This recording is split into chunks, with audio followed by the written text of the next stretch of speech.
It was a combination of junior league and interested people and the hospital and, just people in the area who heard about it, who wanted to be involved. And so we just started, working with McDonald's Corporation to get the big $25,000 grant, and which seemed like a lot of money at the time, but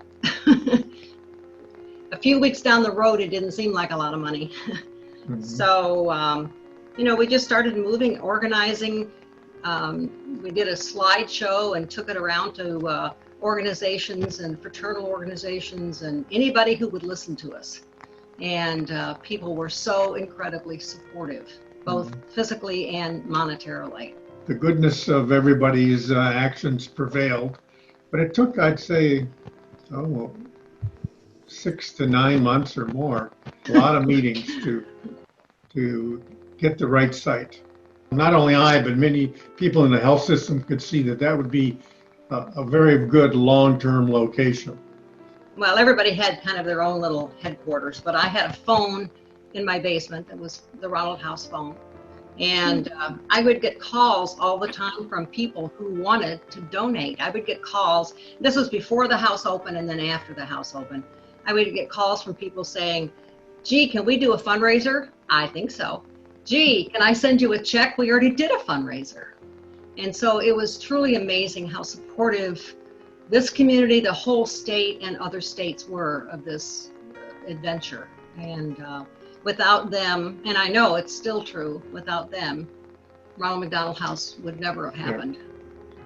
One of the things that in the long run is a very good decision is that we had to agree to build according to university building standards. Mm-hmm. So it's a quality building. We had our manager, Terry McGinn, and we set up the office with volunteers, and I was there probably 30 to 40 hours a week for years, trying to take care of all of the not probably, you were there. Setting up all the committees and trying to find chair people and volunteers, taking care of the money that came in, which was always a joy, going to the bank. For a long time, we had one employee. And then after I don't know how many years, I don't remember the timing, I went to the board and I said, I want to be the executive director. And they all kind of went, okay. And the reason I did that was to set the precedent so then we could hire one. Oh, and then we did all kinds of fundraisers. Like when they tore down Old Main Hospital, they gave us, 200 or 800, bricks from the building. And we cleaned them off and put a little tag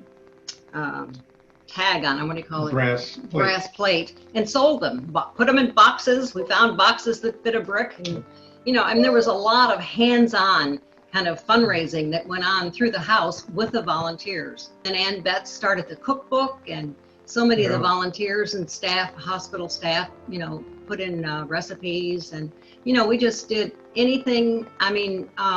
Lloyd Carr and the football team did the car wash for many years, and we all went over and helped with that. So there were just so many fundraising activities going on. I give Jeri 99% of the credit, but it's wonderful for the hospital, for the children, and for me too, because on weekends, Jeri would still be working at the house, and she said we need to have X, Y, and Z fixed or repaired, and so I put on my jeans and bring my tools and do that incognito. You can see how important the Ronald House is to the hospital.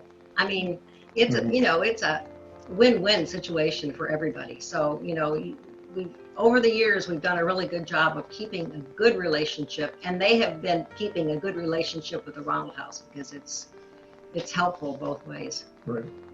To the hundreds of families who have had the opportunity to stay at the Ronald House, and to the thousands and thousands of people who have done fundraising to keep the doors open and to support those people. Yeah. I hope it goes on forever. Yeah.